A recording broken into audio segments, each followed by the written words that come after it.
Friends कैसे हैं? आशा करता हूँ बहुत अच्छे होंगे। और आज हम लोग देखने वाले हैं यूपी ट्रिपल एससी पेट का जो आप लोग का एग्ज़ाम होने वाला है, उसी के जो है 6 और 7 सितंबर का जो है बिल्कुल हूबहू पेपर आपको कराने वाले हैं। तो जो भी मेरे दोस्त इस क्लास में नए आए हैं तो बिल्कुल ही चैनल को सब्सक्राइब करके रखेंगे, क्योंकि इस तरीके की क्लास आपको डेली ही प्रोवाइड होता है। जैसे कि आपको मालूम है कि जो है 12 बजे जो है 12 पीएम पे जो है दोपहर में ये क्लासेज आपको डेली ही मैं कराता हूँ, ठीक है। और यहाँ पे जो है आप लोगों को यहाँ पे 6 और 7 2 दिन आपका पेपर होने वाला है सितंबर में। और आज से लमसम आप देख लो, आपके पास लमसम 20 दिन के जो है समय दिया गया है, ठीक है। 20 दिन का ही समय बचा हुआ है, और इसमें यदि आप बेहतर तैयारी करना चाहते हैं और एक जो है सफल अ, सीट लेना चाहते हैं, तो 100% है कि आपको यहाँ से मिल जाएगा। क्योंकि ये जो क्लासेज होते हैं तो इसमें जो है आपके देखिए यूपी जीके होता है, जीके होता है, मैथ होता है, रीजनिंग होता है, और हिंदी होता है, इंग्लिश होता है। मतलब आपका ऑल सब्जेक्ट आप कह सकते हैं एक ही जगह पर आपको क्लियर मिलने वाला है, एक ही वीडियो में। तो इस तरीके के क्लासेज आपको करना चाहिए जहाँ से आपको बेनिफिट हो। और ये जो भी प्रश्न आप देख रहे हो बिल्कुल आपके सिलेबस के अकॉर्डिंग मैंने प्रश्नों को रखा हुआ है। साथ में आपके कई सारे प्रश्न जो कि प्रीवियस ईयर में बार बार पूछे गए हैं, उसको भी मैंने यहाँ पे रखा हुआ है। तो चलेंगे आज के क्लास को स्टार्ट करेंगे। और जो भी मेरे दोस्त इस क्लास में नए आए हैं तो बिल्कुल ही आप लोगों से एक छोटी सी रिक्वेस्ट रहेगा कि भाई साहब जितने भी मेरे दोस्त हैं जो पेट का एग्जाम देने वाले हैं, तो बिल्कुल इस बार जो है इस वीडियो पे कम से कम तो 100 लाइक होना ही चाहिए, क्योंकि इतना मेहनत करते हैं आपके लिए।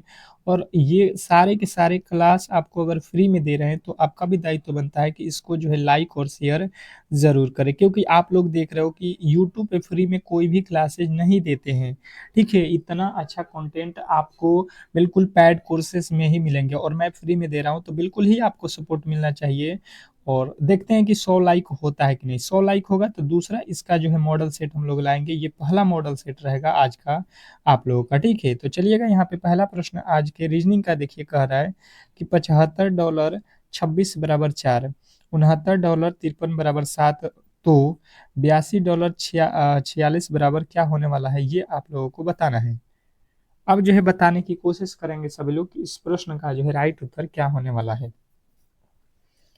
ये जो आप लोग प्रश्न देख रहे हो इसका जो है राइट उत्तर बताने की कोशिश करेंगे सभी लोग कि इस प्रश्न का जो है राइट उत्तर क्या होने वाला है। बिल्कुल बहुत अच्छा, बहुत बेहतरीन, स्टार लगा लीजिएगा। बिल्कुल इस तरीके के प्रश्न आपके एग्जाम हॉल में दिया जाता है, और वहां पे आप लोग कंफ्यूज हो जाते हो यदि आपने क्लासेज जो है घर पे नहीं किए हैं तो, ठीक है। तो देखिए हमारे जो दोस्त हैं, मित्र हैं, वो बिल्कुल कंफ्यूज नहीं होंगे। यहाँ पे 75 और 26 और यहाँ पे डॉलर दिया, इसको हम क्या करें कि 4 हो जाए। तो मैं देख रहा हूँ कि यहाँ पे जो है 75 और 26 में से घटाएंगे जोड़ेंगे तो कोई भी संख्या ऐसा नहीं है कि 4 बना सके। तो मैं क्या करता हूँ, यहाँ पे छोटा अंक लाना है, ठीक है। तो मैं इसके अंकों को जोड़ देता हूँ, तो ये कितने हो जाएगा, 7 5 हो गया 12।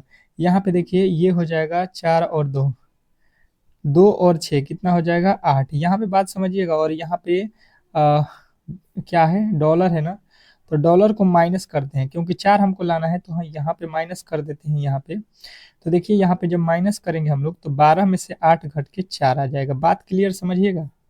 ये जो डॉलर था यहाँ पे हमने क्या रखा, माइनस रखा, ठीक है, और इसके अंकों को जोड़ दिया। उसी प्रकार यहाँ पे भी होना चाहिए। तो देखिए लिखा है 69 डॉलर आपका 53। आप कर लो 69 और 6 प्लस में, तो 69 प्लस का 6, और यहाँ पे रखना माइनस 5 और प्लस का 3। तो ये 9 6 हो गया 15, और ये हो गया 5 3 8। 15 में से 8 जाएगा कितना हो जाएगा 7। और देख लो 7 यहाँ पे बिल्कुल वर्धमान है। तो अब जो है क्लियर आपको लॉजिक पता चल गया, आप तो सॉल्व कर सकते हो। 8 और 2 को जोड़ लो कितना हो गया 10, और 10 में ये 6 4 जोड़ लो 10। 10 में से 10 घटा दो, आपका जो राइट उत्तर बनेगा बिल्कुल ऑप्शन नंबर सी 100% सही उत्तर है। इसमें किसी तरीके के डाउट नहीं होना चाहिए। तो आशा करता हूँ कि ये प्रश्न आपको बिल्कुल अच्छे तरीके से मालूम हो गया होगा। नेक्स्ट प्रश्न की ओर चलेंगे, और अगला प्रश्न कह रहा है कि यदि आ, सितंबर का मान जो है 54, जनवरी का मान जो है 42 और जो है दिसंबर का मान जो है 48 हो तो अगस्त का मान जो है बताने की कोशिश करेंगे। अब यहाँ पे तो सिंपल सा लॉजिक है, बताने की कोशिश करेंगे और कमेंट बॉक्स में आप बिल्कुल हर एक प्रश्न को सॉल्व करो, ठीक है? हर एक प्रश्न का उत्तर आना चाहिए। जैसे ये रीजनिंग का क्वेश्चन नंबर दूसरा है, दूसरे का उत्तर आपका ए बी सी डी करके आना चाहिए। जो आपके समय मिल रहा है, जैसे मैं सॉल्व कर रहा हूँ, तो आप कॉपी और कलम लेकर बैठो इस क्लास में और हर एक प्रश्न को कोशिश करो कि आप बनाओ, ठीक है? तो ही बेहतर कर पाओगे एग्जाम हॉल में। जैसे मैंने देखा यहाँ पे, तो दिसंबर से हमको 54 पे जाना है। इसके अंकों को लिख लेते हैं, 1 2 3 4 5 6 7 8 9। यहाँ पे टोटल अंकों की संख्या 9 हो गया। 9 से हमको 54 पे जाना है, यानी कि अगर इसमें 6 से गुणा कर देते हैं तो 9 छक्का 54 हो जाएगा। उसी तरीके से यहाँ पे 1 2 3 4 5 6 7, 7 अंक है तो 7 गुणे, फिर यहाँ पे देखो 6 से गुणा किए हैं तो यहाँ पे भी 6 से गुणा करेंगे, 7 छक्का 42, जो कि यहाँ पे दिया गया। उसी प्रकार यहाँ पे देख लो आप, यहाँ पे देख लो आपके जो है कितने संख्याएं हैं, गिन लो, 1 2 3 4 5 6 7 8, 8 संख्या है, 8 में 6 से गुणा करो, 8 छक्का 48। उसी प्रकार अगस्त 1 2 3 4 5 6, 6 संख्याएं हैं और 6 में जो है 6 से गुणा करेंगे तो छछा का 36, और 36 जो है आपका बिल्कुल राइट उत्तर हो जाएगा, ऑप्शन नंबर डी। आशा करता हूं कि ये प्रश्न आपको बिल्कुल अच्छे तरीके से समझ में आ गया होगा और ऐसे प्रश्नों को किसी भी एंगल से आप लोग गलत नहीं कर सकते हैं, ठीक है? अब चलेंगे अगले प्रश्न की ओर और अगला प्रश्न आपके सामने है। कह रहा है यहाँ पे कि नीचे दी गई प्रश्न का जो है सही वेन आरेख बताएं। नीचे दिए गए जो है प्रश्न का सही वेन आरेख जो है बताने की कोशिश करें। सभी लोगों के उत्तर यहाँ पे आना चाहिए। सभी लोग यहाँ पे स्टार कर लीजिएगा और इस प्रश्न का राइट उत्तर बताने की कोशिश कीजिएगा।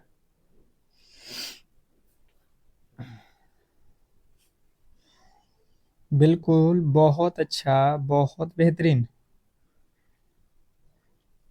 आपके पास ऑप्शन क्या दिया गया है? सबसे पहले ये देखो, लिखा है शिक्षित लोग, बेरोजगार लोग और जो है अध्यापकों। इसका जो है वेन डायग्राम बनाना है। अब देखिएगा यहाँ पे बताने की कोशिश करेंगे तो सबसे पहले देखिए यहाँ पे क्या लिखा है, तो आप कहोगे शिक्षित लोग लिखा है, तो यहाँ पे शिक्षित लोग लिख लो। शिक्षित लोग में बेरोजगार लोग आते हैं? बेरोजगार लोग बिल्कुल आते हैं। क्या सभी शिक्षित लोग बेरोजगार होते हैं? बिल्कुल नहीं होते हैं। देखिए, शिक्षित मतलब होता है पढ़े लिखे लोग, तो पढ़े लिखे लोग बेरोजगार हैं कि नहीं? कहिएगा बिल्कुल हैं, यानी कि शिक्षित लोग, कुछ शिक्षित लोग, सभी लोग नहीं हुए बेरोजगार। पढ़े लिखे लोग रोजगार भी करते हैं, तो कुछ शिक्षित लोग बेरोजगार भी हैं। अध्यापक, अध्यापक को क्या बोला जाएगा? बेरोजगार? बिल्कुल नहीं। अध्यापक जो होते हैं टीचर, वो क्या हो जाएंगे? शिक्षित के अंदर आएंगे ना, पढ़े लिखे हैं तो शिक्षित के अंदर। यानी कि इस तरीके से जब मैंने देखा तो ऑप्शन नंबर ए में दिया गया है, और ए यदि आपने बताया है तो 100% सही उत्तर है। इसमें किसी तरीके के डाउट नहीं होना चाहिए। आशा करता हूँ कि आपको ये प्रश्न बिल्कुल जड़ से समझ में आ रहा होगा। अगर आपको क्लासेज ये समझ में आ रहा है तो मेरे दोस्त कोशिश करो कि वीडियो को जो है लाइक ज़रूर करो, ताकि जो है हम इस तरीके के जो है क्लासेज आपको बिल्कुल फ्री में जो है डेली कराते रहें, ठीक है? आपका सपोर्ट चाहिए। जितना आप लोग बेहतर सपोर्ट करोगे उतना ही बेहतर आपके क्लासेज में डेली प्रोवाइड करता रहूँगा। अगला प्रश्न कह रहा है कि पी जो है क्यू से छोटा है परंतु टी से लंबा है, आर जो है सबसे लंबा है तथा एस पी से छोटा है परंतु सबसे छोटा नहीं है। लंबाई में जो है घटते हुए क्रम में अंकित से अंतिम से जो है दूसरा नंबर पे कौन है, ये आप लोगों से पूछ लिया है। स्टार लगा लीजिएगा, प्रश्न बहुत इंपॉर्टेंट है। चलिएगा बताने की कोशिश कीजिए सभी लोग कि जो है इस प्रश्न का राइट उत्तर क्या होने वाला है। ये जो प्रश्न देख रहे हो आप, इस प्रश्न का जो है राइट उत्तर बताने की कोशिश करेंगे। तो मैंने देखा यहाँ पे पी जो है, यहाँ पे लिख लेते हैं अच्छे तरीके से। पी क्यू से छोटा है। क्यू से छोटा कौन है? क्यू से, तो आप कहोगे पी है, कोई दिक्कत नहीं है, कोई दिक्कत नहीं है। और बोला है परंतु टी से लंबा है। परंतु टी से लंबा है कौन? पी का बात हो रहा है कि पी जो है क्यू से छोटा है, क्यू से छोटा हो गया, परंतु टी से लंबा है, यहाँ पे लिख लो। देखो, क्यू से छोटा हो गया और टी से लंबा हो गया, ऊपर मतलब लंबा। अब कह रहा है आर सबसे लंबा है। आर सबसे लंबा है, अगर आर सबसे लंबा है मतलब सबसे ऊपर रहेगा। कह रहा है तथा एस पी से छोटा है। यस कह रहा है, यस, यस की बात है, वो पी से छोटा है, यानी पी जहाँ पे है उसके नीचे रहेगा एस। पी से छोटा तभी होगा। परंतु सबसे छोटा नहीं है, परंतु सबसे छोटा नहीं है मतलब सबसे नीचे जो है पी को नहीं रखना है। अच्छा जी, तो आप देखो यहाँ पे हो जाएगा आर, यहाँ पे बना देते हैं, यहाँ पे हो गया क्यू और यहाँ पे हो गया पी। पी से छोटा कौन है, यहाँ पे देख लो एस, यानी कि एस हो जाएगा। और सबसे छोटा बोला गया है एस नहीं होना चाहिए, मतलब पी से छोटा एक और व्यक्ति है टी, तो टी सबसे छोटा हो जाएगा, सबसे नीचे है। तो इसने बोला है कि ऊंचाई के घटते क्रम में अंतिम से दूसरा व्यक्ति, अंतिम से दूसरा, पहला सबसे छोटा व्यक्ति टी और टी के बाद सबसे छोटा व्यक्ति दूसरा नंबर पे कौन आ रहा है, एस। और यदि आपने एस को चुना है, यदि आपने एस को चुना है तो 100% सही उत्तर है, इसमें किसी तरीके के डाउट नहीं होना चाहिए। आशा करता हूँ कि आपको ये प्रश्न बिल्कुल अच्छे तरीके से समझ में आ गया होगा और ऐसे प्रश्नों को किसी भी एंगल से आपको गलत नहीं करना चाहिए। कह रहा है कि दिए गए विकल्पों में से लुप्त संख्या ज्ञात कीजिए। दिए गए विकल्पों में से लुप्त जो संख्या है आपको बताना है। 10 सेकंड का समय रहेगा आप लोगों के पास और इस प्रश्न का सही उत्तर सभी के आने चाहिए। जो भी क्लास को देख रहे हैं बिल्कुल बताने की कोशिश करेंगे कि ये जो प्रश्न है इनका, इसका जो है राइट उत्तर क्या होने वाला है। बिल्कुल, बहुत अच्छा, बहुत बेहतरीन क्लास। चलिए बताने की कोशिश करिए। अब देखिए मैंने जब देखा यहाँ पे तो यहाँ पे लिखा है 0 और यहाँ पे लिखा है 26, यहाँ पे लिखा है 63। मैंने आइडिया लगाया ये 63 क्या है, 7 का सॉरी 8 का वर्ग होता है कितना, 64। 64 8 का वर्ग होता है या 4 का क्यूब भी होता है, इसके पास में हो रहा है। 26 क्या है, 3 के क्यूब में से एक घटाया, ये 4 के क्यूब में से एक घटाया, मतलब लॉजिक हमें पता चल गया ये क्यूब के आसपास हो रहा है। तो हम यहाँ पे लॉजिक देखो 3 और 4, 3 का क्यूब करेंगे 9, 4 का 64, यहाँ यानी कि यहाँ पे 0 नहीं आ रहा है। देखो क्या करो कि यहाँ पे 4 लिखा है, 4 में से 3 को घटा दो, 4 और 3 में से माइनस करेंगे 1 होगा, एक का क्यूब कर लेना, एक के क्यूब में से एक घटाएंगे कितना हो जाएगा, एक का क्यूब एक होता है, एक में से एक घटाएंगे 0। अब यहाँ पे आ जाओ, कितना लिखा है 9 और 6, तो 9 और 6 का जो है माइनस करो कितना हो जाएगा 3, 3 का क्यूब करेंगे और एक घटाएंगे तो 3 का क्यूब कितना होता है 27, 27 में से एक जाएगा 26। उसी प्रकार आप देखोगे यहाँ पे 8 और 4 लिखा है, तो सॉरी 12 और 8, तो 12 में से 8 जाएगा 4, 4 का क्यूब करेंगे और माइनस 1, तो 8 का 4 का क्यूब 64 में से एक जाएगा 63।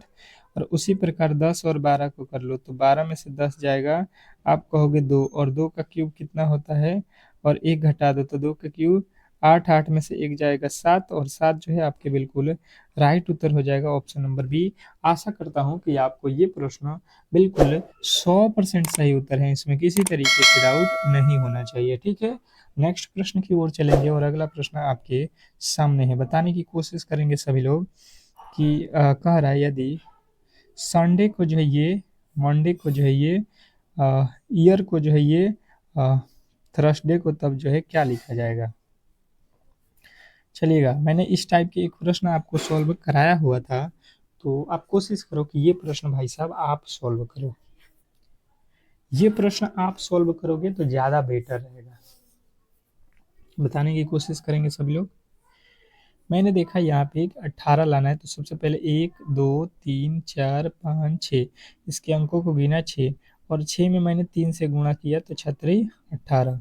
उसी प्रकार यहाँ पे 1 2 3 4 5 6 7, यहाँ पे टोटल अंकों की संख्या 7 है, और 7 में क्या करेंगे 3 से गुणा करेंगे तो 7 का 21। उसी प्रकार यहाँ पे 1 2 3 4, 4 है तो 4 में फिर हम अगर 3 से गुणा कर देते हैं तो 4 तिहाई 12 हो जाता है, जो कि यहाँ पे आपको देखने को मिल रहा है। ये सारे की सारी संख्या है।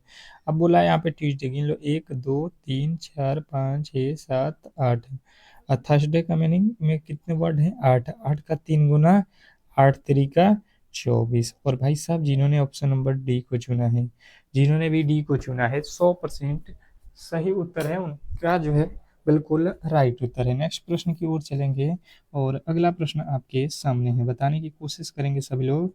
कह रहा है कि नीचे दी गई प्रश्न का जो है सही वेन आरेख बताएं। नीचे दिए गए जो यहाँ पे वेन आरेख है, इसका जो है सही वेन आरेख बताना है। जैसे आपका है अविवाहित अध्यापक और पिता के जो है बीच वेन डायग्राम बनाना है। बताने की कोशिश करेंगे सभी लोग कि जो है इस प्रश्न के जो है राइट उत्तर क्या होने वाले हैं। ये जो प्रश्न आप देख रहे हो इसका जो है राइट उत्तर आप बताओ।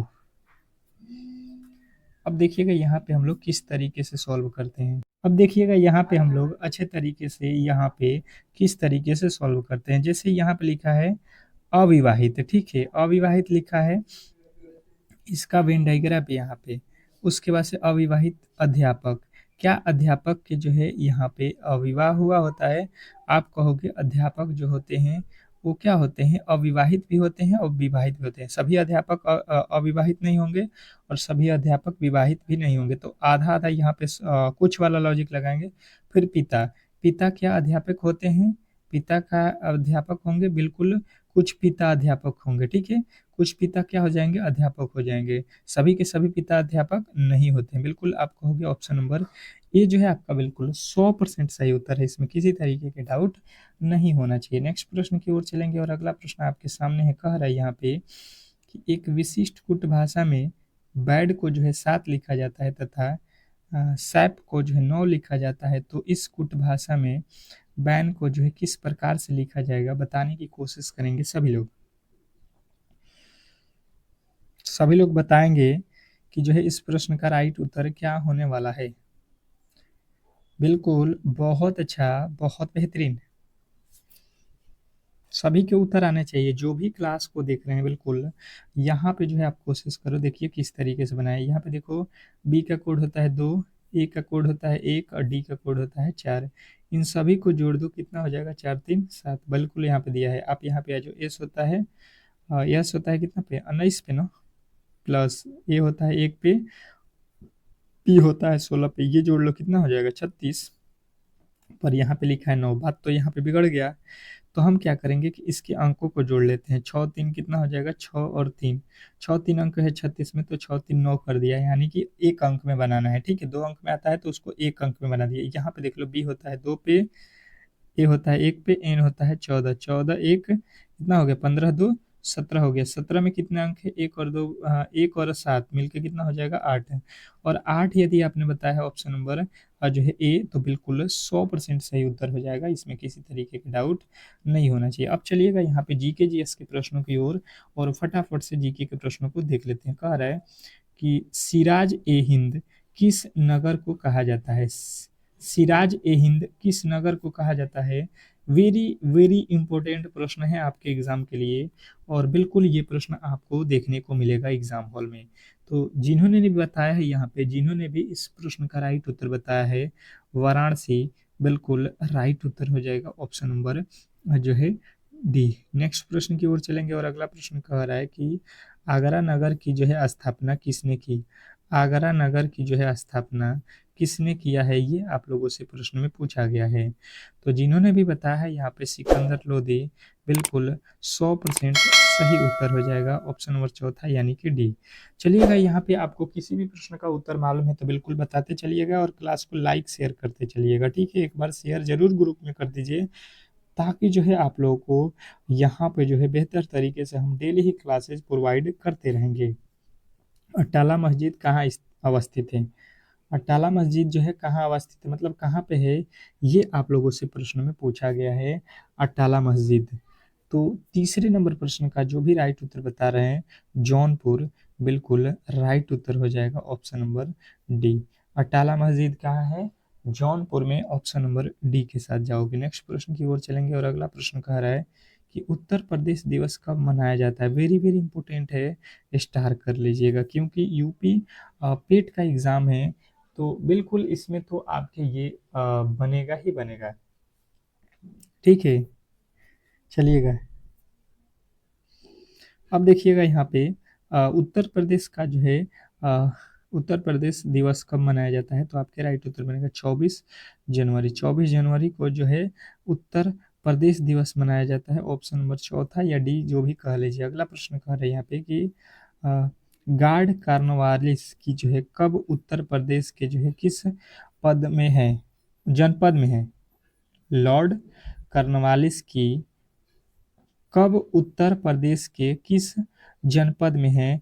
तो आपको बताना है कि ये जो है आपके गाजीपुर में है। नेक्स्ट प्रश्न की ओर चलेंगे और अगला प्रश्न कह रहा है कि जैन धर्म के प्रथम जो है तीर्थकर का जन्म कहाँ हुआ था? जैन धर्म के प्रथम जो है तीर्थकर का जन्म कहाँ हुआ था बताने की कोशिश सभी लोग करेंगे। तो छठे नंबर प्रश्न का जो राइट उत्तर है अयोध्या आपका बिल्कुल राइट उत्तर हो जाएगा। नेक्स्ट प्रश्न, अगले प्रश्न की ओर चलेंगे और अगला प्रश्न कह रहा है कि उत्तर प्रदेश का सबसे पूर्वी जिला कौन सा है। उत्तर प्रदेश का जो है पूर्वी जिला कौन सा है, तो आपको बताना है यहाँ पे देखिए इसका उत्तर भी यहीं पे लिख दिया गया है। ये जो है आपके जो है सहारनपुर, ठीक है। चलिएगा नेक्स्ट प्रश्न, अगले प्रश्न की ओर चलेंगे और अगला प्रश्न कह रहा है यहाँ पे उत्तर प्रदेश का सबसे जो है उत्तरी जिला कौन सा है। उत्तर प्रदेश का जो है सबसे उत्तरी जिला अगर पूछ ले तो आपको बताने की कोशिश करना है कि उत्तर प्रदेश की उत्तरी जिला जो है क्या है। चलिएगा, उत्तर प्रदेश का उत्तरी जिला अगर पूछा जाए तो आपके राइट उत्तर बनेगा आ, एक मिनट, उत्तरी जिला सहारनपुर है ना, और यहाँ पे क्या पूछा गया था, उत्तर प्रदेश का सबसे पूर्वी जिला। पूर्वी जिला अगर आपसे पूछा रहा है तो आपको बताना है यहाँ पे बलिया। पूर्वी जिला में बलिया और सॉरी उत्तरी जिला में बलिया, और उत्तर प्रदेश का जो है उत्तरी जिला अगर पूछा जाए तो ये सहारनपुर लगाना है। नेक्स्ट प्रश्न देखेंगे, कह रहा है उत्तर प्रदेश का जो है सर्वाधिक क्षेत्रफल वाला जिला। उत्तर प्रदेश का जो है सर्वाधिक क्षेत्रफल वाला जिला, तो यहाँ पे जो है जिला जो है क्षेत्रफल की दृष्टि से सबसे अधिक किसका है, तो श्री लखीमपुर जो है सबसे बड़ा जिला है उत्तर प्रदेश का, किस एरिया से, क्षेत्रफल के आधार पे। नेक्स्ट प्रश्न, अगला प्रश्न कह रहा है कि राजस्थान की सीमा से जुड़ा हुआ उत्तर प्रदेश का जनपद है। राजस्थान की सीमा से जुड़ा हुआ उत्तर प्रदेश जनपद है, किसका जनपद है बताने की कोशिश करेंगे सभी लोग। तो 10वें नंबर प्रश्न का उत्तर आ जाएगा मथुरा से। नेक्स्ट प्रश्न की ओर चलेंगे और अगला प्रश्न कह रहा है यहाँ पे कि गंगा नदी उत्तर प्रदेश के किस जनपद से राज्य में प्रवेश करती है। गंगा नदी उत्तर प्रदेश के किस जनपद से जो है उत्तर प्रदेश में प्रवेश करती है, तो ये तो करती है बिजनौर से, ठीक है। बिजनौर जो है वहां से प्रवेश करती है गंगा। नेक्स्ट प्रश्न कह रहा है कि भागीरथी और अलकनंदा नदियों का जो है मिलान स्थान जो है आपको बताना है। भागीरथी और अलकनंदा नदी का जो है मिलान स्थल जो है आपको बताना है। अब जो है बताने की कोशिश करेंगे सभी लोग कि 12वें नंबर प्रश्न का जो है राइट उत्तर क्या हो जाएगा। तो देवप्रयाग आपका बिल्कुल right Uttar, option number A के साथ जाओगे। नेक्स्ट प्रश्न की ओर चलेंगे और अगला प्रश्न कह रहा है कि उत्तर प्रदेश का कौन सा जिला गंगा के जो है किनारे स्थित नहीं है। उत्तर प्रदेश का एक ऐसा जिला जो गंगा के किनारे नहीं स्थित है, आपके ऑप्शन देखकर यहाँ पे बताना पड़ेगा कि इसमें कौन सा जिला है जो उत्तर प्रदेश में गंगा के किनारे नहीं है। तो गोरखपुर हो जाएगा यार, गोरखपुर आपका बिल्कुल राइट उत्तर, ऑप्शन नंबर डी के साथ जाओगे। नेक्स्ट प्रश्न की ओर चलेंगे और अगला प्रश्न कह रहा है निम्नलिखित में से किस जिले में सर्वाधिक जो है गर्मी पड़ती है। निम्नलिखित में से किस जिले में जो है सर्वाधिक गर्मी पड़ती है, ये आप लोगों से पूछा गया है। बताने की कोशिश करेंगे सब लोग कि जो है इस प्रश्न का राइट उत्तर क्या होने वाला है। 14 नंबर प्रश्न का जो है राइट उत्तर बताने की कोशिश करेंगे। तो आपको बताना है आगरा बिल्कुल राइट उत्तर है। नेक्स्ट प्रश्न की ओर चलेंगे और अगला प्रश्न कह रहा है उत्तर प्रदेश के किस जिले में सबसे कम जो है वर्षा होती है। उत्तर प्रदेश के किस जिले में सबसे जो है कम वर्षा होती है, तो 16वें नंबर प्रश्न के जो राइट उत्तर हो जाएगा, आप कहोगे यहाँ पे, आप यहाँ पे राइट उत्तर क्या बताओगे, मथुरा। नेक्स्ट प्रश्न, अगला प्रश्न देखेंगे आप लोगों के सामने आ चुका है। उत्तर प्रदेश में मई जून के महीने में तीव्र चलने वाली पश्चिमी हवाओं को क्या कहा जाता है।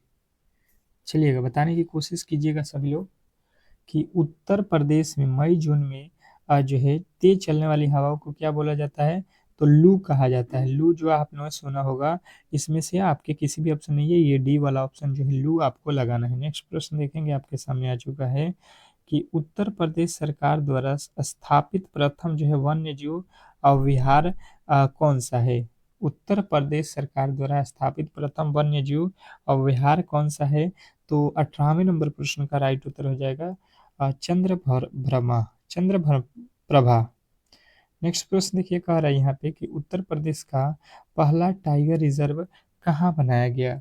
उत्तर प्रदेश का पहला उत्तर प्रदेश का पहला टाइगर रिजर्व कहाँ जो है बनाया गया, बताने की कोशिश करेंगे सभी लोग। सभी लोगों के उत्तर फटाफट से आने चाहिए कि दुधवा दुधवा जो है आपका बिल्कुल राइट उत्तर है।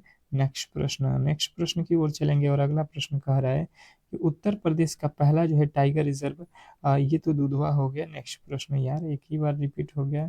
उत्तर प्रदेश का जो है राज्य पक्षी है, उत्तर प्रदेश का राज्य पक्षी आपको बताना है। वेरी वेरी इंपॉर्टेंट प्रश्न है ये जो आज आप कर रहे हो, ठीक है। और जिन्होंने भी बताया एक सारस बिल्कुल राइट उत्तर है, एक सारस आपकी बिल्कुल राइट उत्तर है। नेक्स्ट प्रश्न कह रहा है कि राज्य में लुप्त प्रजाति प्रजनन केंद्र कहाँ है। राज्य में लुप्त प्रजाति प्रजनन केंद्र कहाँ है, तो आपके राइट उत्तर बनेगा लखनऊ। नेक्स्ट प्रश्न की ओर चलेंगे और अगला प्रश्न कह रहा है राष्ट्रीय अंबल वन्य विहार योजना इटावा मूलतः किसके जो है संरक्षण हेतु है, तो आपके राइट उत्तर बनेगा ये जो है घड़ियालों के लिए स्पेशल उनके संरक्षण के लिए बनाया गया है। नेक्स्ट प्रश्न की ओर चलेंगे और अगला प्रश्न कह रहा है, देखिए यहाँ पे तो सूची दिया गया है पर इसके मिलान वाले ऑप्शन यहाँ पे नहीं दिया है, तो ये प्रश्न थोड़े से टाइपिंग में एरर है। अगला प्रश्न देख लीजिए, करें आंचलिक विज्ञान नगरी कहाँ है।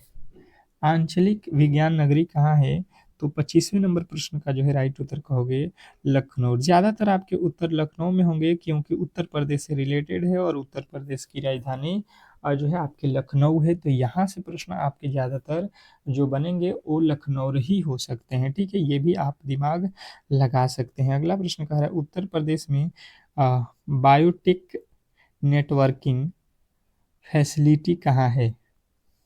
उत्तर प्रदेश में बायोटेक जो है नेटवर्किंग फैसिलिटी कहाँ है, तो 26वें नंबर प्रश्न का राइट उत्तर हो जाएगा लखनऊ में।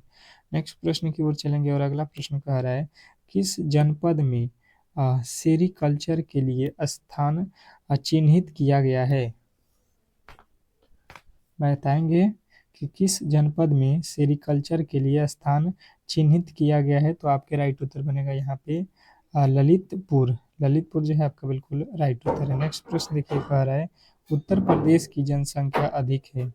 उत्तर प्रदेश की जो जनसंख्या है वो अधिक है, किस देश से अधिक है ये आपको बताना है। इंडोनेशिया, पाकिस्तान, ब्राज़ील और बांग्लादेश, तो आपको बताना है कि ये जो है बांग्लादेश से अधिक है।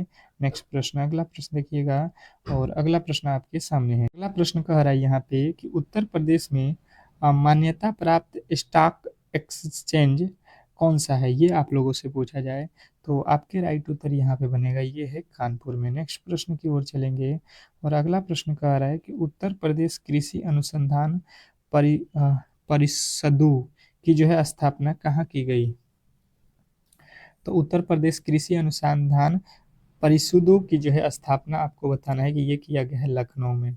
नेक्स्ट प्रश्न की ओर चलेंगे और अगला प्रश्न कह रहा है कि भारतीय गन्ना अनुसंधान स्थान जो है कहाँ स्थित है।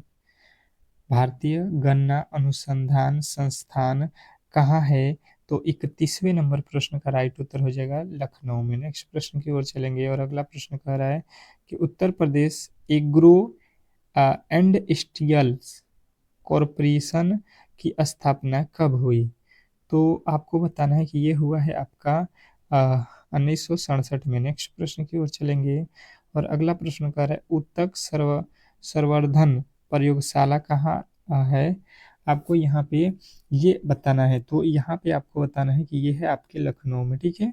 चलिएगा नेक्स्ट प्रश्न की ओर चलेंगे और अगला प्रश्न कह रहा है कि सामाजिक वारनी वानिकी का जो है कौन सा वृक्ष भूमि के लिए घातक सिद्ध हुआ। रासायनिक वानिकी का जो है कौन सा वृक्ष भूमि के लिए घातक हुआ, तो आपके राइट उत्तर बनेगा यहाँ पे यूकेलिप्टस। अब देखिएगा अगला प्रश्न और अगला प्रश्न बताने की कोशिश करेंगे सभी लोग।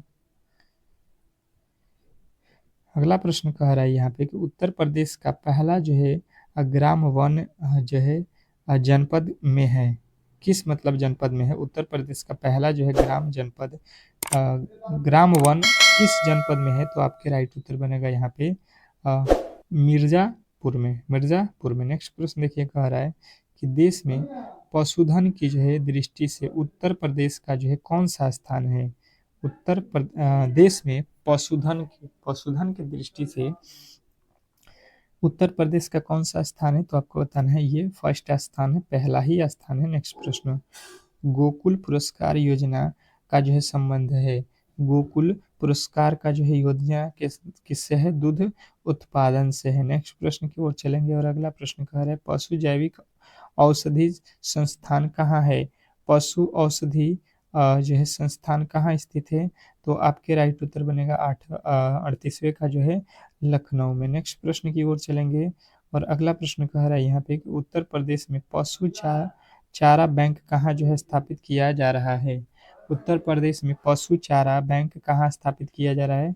तो आपका राइट उत्तर हो जाएगा झांसी में। नेक्स्ट प्रश्न की ओर चलेंगे और अगला प्रश्न कह रहा है कि अ, लंगड़ा आम मुख्यतः पैदा होता है दशहरी जो है मलिहाबाद, रटौल, बागपल, आम सफ़ेद, चौसा, सहारनपुर। तो ये जो है देखिए ये जो है अलग-अलग आम के नाम दिया गया, हमसे पूछा गया है लंगड़ा आम, बाकी जो है ये वाला जो है आप लोगों के उत्तर दे दिया गया है, ठीक है? ये सभी के उत्तर आपके मिल गया है। तो लंगड़ा आम पूछा जाए तो आपको क्या बताना है? ये आप लोगों को मिलता है कहाँ पे? आपको बताना है वाराणसी में, ठीक है? नेक्स्ट प्रश्न, अगला प्रश्न देखेंगे कह रहा है कि उत्तर प्रदेश में उत्पादित आम को दूसरे प्रदेश में किस नाम से जो है प्रचलित किया जाता है? तो उत्तर प्रदेश में जो आम होता है उसको दूसरे राज्य में बोलते हैं कि यहाँ पे आम नवाब ब्रांड। नेक्स्ट प्रश्न कह रहा है यहाँ पे कि उत्तर प्रदेश का पहला जो है राइपनिंग चैम्बर कहाँ लगाया गया है? तो उत्तर प्रदेश का पहला जो है राइपनिंग चैम्बर इलाहाबाद में लगाया गया है। नेक्स्ट प्रश्न की ओर चलेंगे और अगला प्रश्न कह रहा है उत्तर प्रदेश का पहला जो है, ये तो अभी हम लोगों ने कर लिया है। नेक्स्ट प्रश्न कह रहा है उत्तर प्रदेश का पहला, ये तो अभी 2 बार रिपीट है। आलू अनुसंधान संस्थान केंद्र कहाँ स्थापित हुआ है? आलू अनुसंधान केंद्र कहाँ स्थापित है? तो बताना है कि गाजियाबाद में। नेक्स्ट प्रश्न की ओर चलेंगे और अगला प्रश्न कह रहा है कि हल्दी का जो है उत्पादन में कौन सा जो है राज्य प्रथम स्थान पे है? हल्दी के उत्पादन में पूछा गया है, आप देख लो हल्दी के उत्पादन में जो है कौन सा राज्य है? तो आपके राइट उत्तर बनेगा उत्तर प्रदेश। नेक्स्ट प्रश्न, अगला प्रश्न क्या है? उत्तर प्रदेश में जिले के जो है पुष्प से इन किस बनाया जाता है? उत्तर प्रदेश के जिले में पुष्प से कौन सी चीज़ बनाई जाती है? तो आपके राइट उत्तर यहाँ पे बनेगा कन्नौज के जिले में बनाया जाता है। नेक्स्ट प्रश्न, अगला प्रश्न देखिएगा कह रहा है कि मेंथा के उत्पादन में कौन सा राज्य प्रथम स्थान पर है? मेंथा के उत्पादन में कौन सा राज्य प्रथम पे है? तो उत्तर प्रदेश है मेंथा के जो है उत्पादन में। नेक्स्ट प्रश्न कह रहा है मेंथा आयरन की शुद्धता की जांच के लिए उत्तर प्रदेश ने किस जनपद में Franks and flower development centre की जो है स्थापना की? तो आपको बताना ये है कन्नौज में। नेक्स्ट प्रश्न की ओर चलेंगे और अगला प्रश्न कह रहा है कि देश का प्रथम जो है बागवानी कॉल सेंटर कहाँ है? तो आपको बताना ये है लखनऊ सुपर जॉइंट यानी कि लखनऊ, ठीक है? कह रहा है वारा ताप विद्युत गृह किसके द्वारा जो है स्थापित किया जा रहा है? तो बताना है जेपी समूह के द्वारा। तो इस तरीके से जो है आप लोगों के जीके के भी प्रश्न यहाँ पे हम लोगों ने कवर कर लिया। क्लास को यार लाइक और शेयर आप लोग नहीं कर रहे हो और डेली क्लास करने के लिए चैनल को सब्सक्राइब करके बेल आइकन दबा दो ताकि ये डेली ही क्लास आपको फ्री में प्रोवाइड हो रहा है तो बिल्कुल इसका नोटिफिकेशन आप तक पहुँचता रहे। मिलते हैं एक बहुत बेहतरीन क्लास के साथ, तब तक के लिए धन्यवाद।